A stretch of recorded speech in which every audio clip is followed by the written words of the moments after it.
Difference between SN1 and SN2 reaction. SN1 और SN2 reaction को point two point समझने से पहले हम SN1 और SN2 के बेसिक कंसेप्ट को समझ लेते हैं। SN1, here S stand for substitution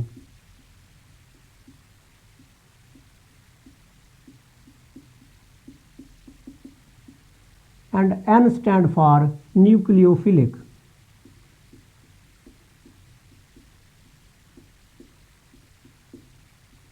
And 1 shows to the reactants on which rate of reaction depends.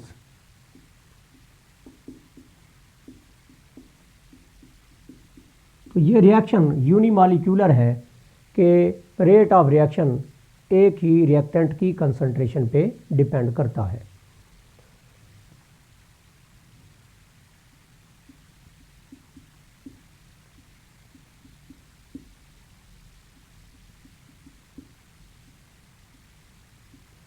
ये टर्शरी ब्यूटाइल ब्रोमाइड एक अल्काइल हैलाइड कंपाउंड है जो SN1 रिएक्शन में सबस्ट्रेट का काम करता है।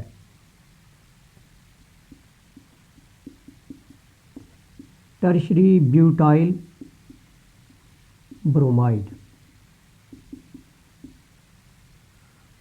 First of all slow step में ये न्यूक्लियोफाइल रिमूव होगा और कैटाइन जनरेट होगा।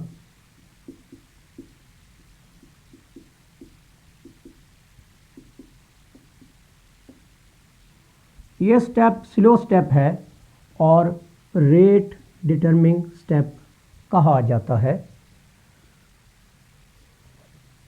Step number 1 and next comes step number 2 और इसमें सेकंड न्यूक्लियोफाइल एंट्री करेगा।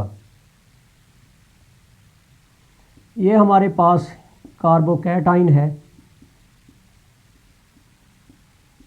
कार्बोकैटाइन मीन्स इस तरह का कंपाउंड या स्पीशी जिस पे कैटाइन मौजूद हो या पॉजिटिव चार्ज मौजूद हो।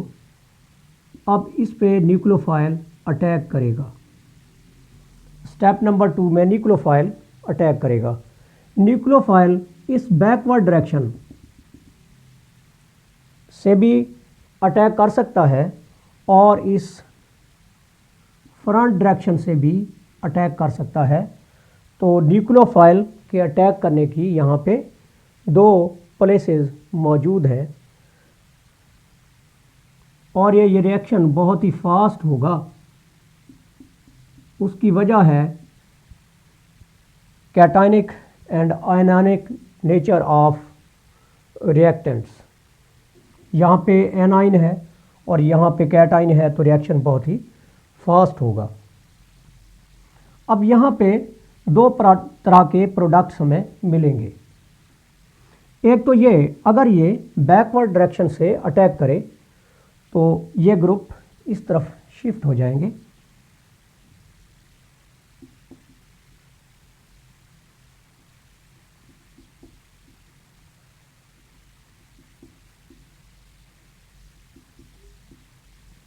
तो इसमें जो प्रोडक्ट है उसकी कॉन्फ़िगरेशन चेंज हो गई है और इसको हम इन्वर्शन ऑफ कॉन्फ़िगरेशन कहेंगे। इन्वर्शन हुई है यहाँ पे।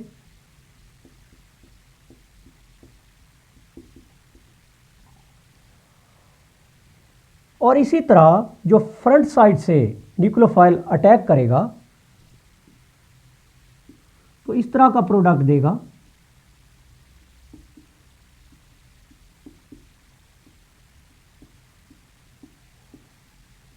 और ये जो प्रोडक्ट बनेगा इसमें रिटेंशन होगी, रिटेंशन ऑफ कॉन्फ़िगरेशन। तो ऐसा रिएक्शन जिसमें प्रोडक्ट में 50% इन्वर्शन प्रोडक्ट और 50% रिटेंशन प्रोडक्ट मौजूद हो, इस तरह के मिक्सचर को रेसिमिक मिक्सचर कहते हैं।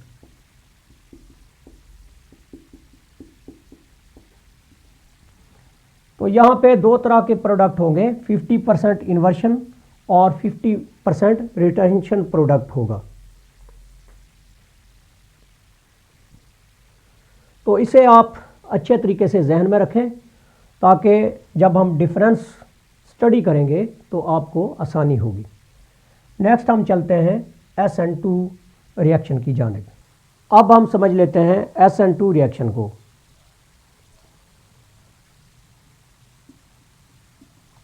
SN2 रिएक्शन एक बाई मॉलिक्यूलर रिएक्शन है। इसमें न्यूक्लियोफाइल और सबस्ट्रेट मॉलिक्यूल दोनों एक ही स्टेप में पार्टिसिपेट करते हैं और रिएक्शन को एक ही स्टेप में कंप्लीट करते हैं। तो यहाँ पे इस तरह की कुछ स्ट्रक्चर डेवलप होगी।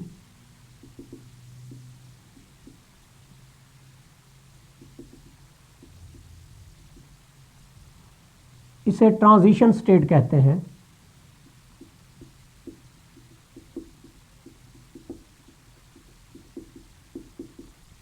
और ये ट्रांजिशन स्टेट ब्रेक होगी और न्यूक्लियोफाइल लीव आउट होगा।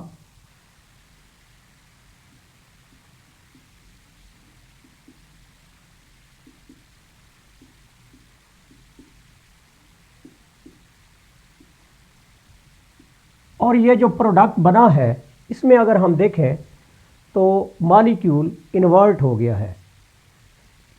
तो यहाँ पे इन्वर्शन हुई है और इन्वर्शन इज़ 100%। इन्वर्शन 100% है।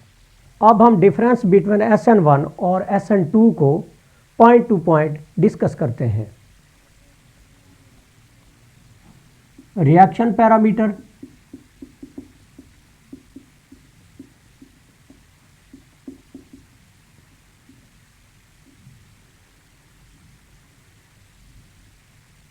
SN1 reaction,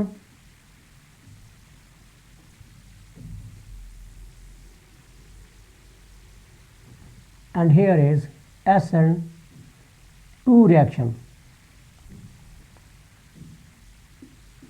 First parameter on the basis of substrate.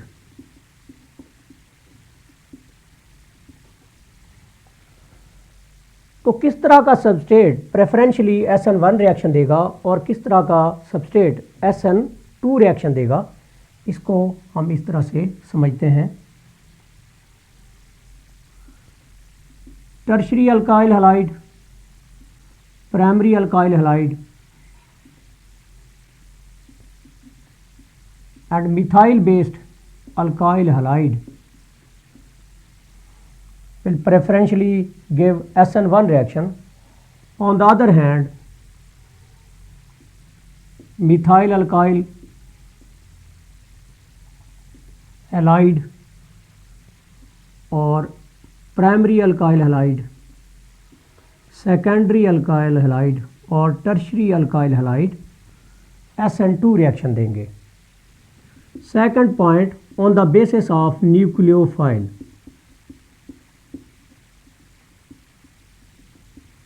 किस तरह का न्यूक्लियोफाइल SN1 रिएक्शन देगा और कैसा SN2 रिएक्शन देगा। यहाँ पे वीक न्यूक्लियोफाइल जैसा कि एथेनॉल या वाटर सफिशेंट है SN1 रिएक्शन करवाने के लिए।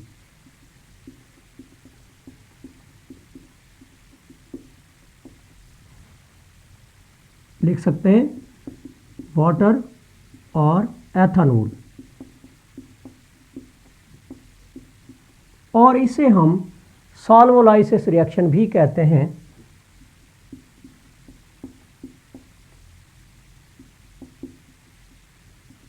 उसकी वजह है कि जहाँ पे न्यूक्लियोफाइल बोथ सॉल्वेंट और न्यूक्लियोफाइल का रोल प्ले करे उसे हम सॉल्वोलाइसिस रिएक्शन कहते हैं। और यहाँ पे स्ट्रॉन्ग न्यूक्लियोफाइल होना चाहिए,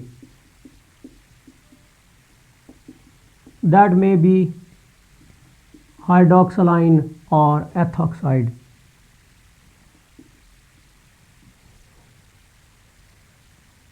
third parameter mechanism.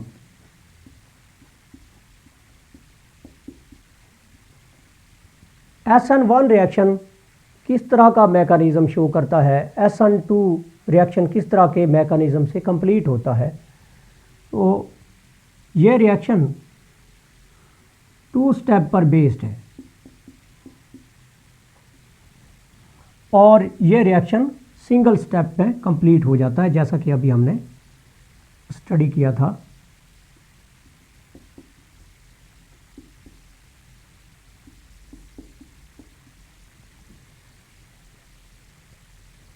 Fourth parameter energy diagram.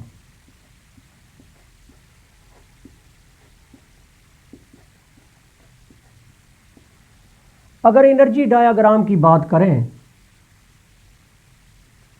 As this reaction completes in 2 steps, तो यहाँ पे ये एनर्जी होगी, पोटेंशियल एनर्जी, और यहाँ पे रिएक्शन कोऑर्डिनेट या टाइम। 2 पैरामीटर के दरमियान में एक ग्राफ प्लॉट करते हैं। यहाँ पे ये रिएक्टेंट्स हैं और यहाँ पे प्रोडक्ट्स हैं। तो ये रिएक्टेंट्स होंगे जिनकी एनर्जी लो है या कम है, और ये प्रोडक्ट जो ना देंगे उनकी एनर्जी बहुत ही ज़्यादा कम होगी। और यहाँ पे 2 स्टेजेस, ट्रांजिशन स्टेट 1 और ये ट्रांजिशन स्टेट जिसको हमने TS से शो किया है, ये ट्रांजिशन स्टेट 2 है। और यहाँ पे कार्बोकैटाइन बनेगा, SN1 रिएक्शन में कार्बोकैटाइन बनता है। और इसकी अगर हम एनर्जी डायग्राम देखें,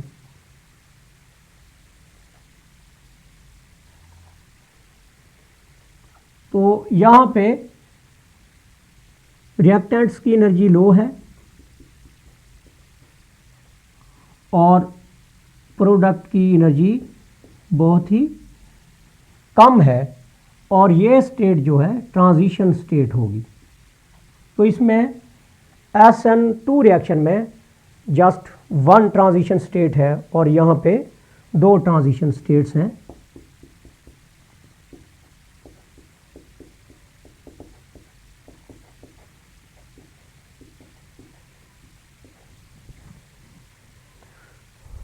यहाँ पे 5th पॉइंट है, वो है रेट लॉ।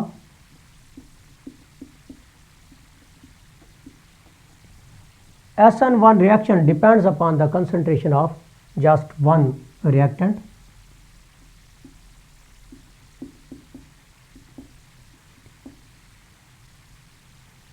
तो यहाँ पे alkyl halide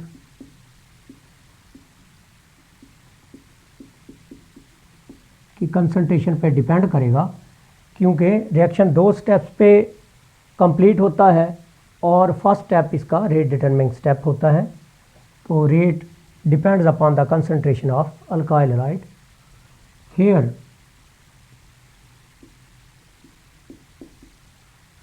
rate of reaction depends upon the concentration of alkyl halide as well as nucleophile.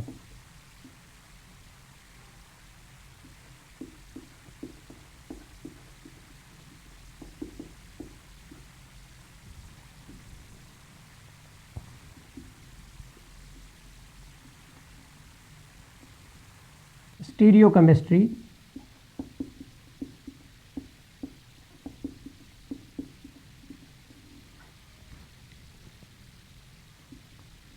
Racemic mixture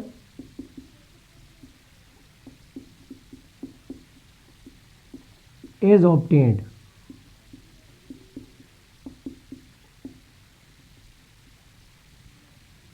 both inversion and retention of configuration takes place। तो जो मिक्सचर होगा वो ऑप्टिकली इनएक्टिव होगा और यहाँ पे 100% इन्वर्शन ऑफ कन्फिग्रेशन होगी। 7th and last point, solvent.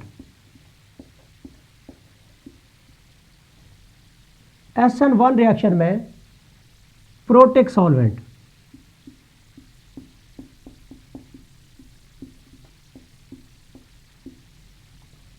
such as water, ethanol are used। तो प्रोटिक सॉल्वेंट जो हाइड्रोजन दे सकते हो, प्रोटॉन दे सकते हो, हाइड्रोजन आयन दे सकते हो, ये वाटर इजीली प्रोटॉन दे सकता है। तो इस तरह के जो सॉल्वेंट होंगे उन्हें हम प्रोटिक सॉल्वेंट कहेंगे। और यहाँ पे एप्रोटिक सॉल्वेंट,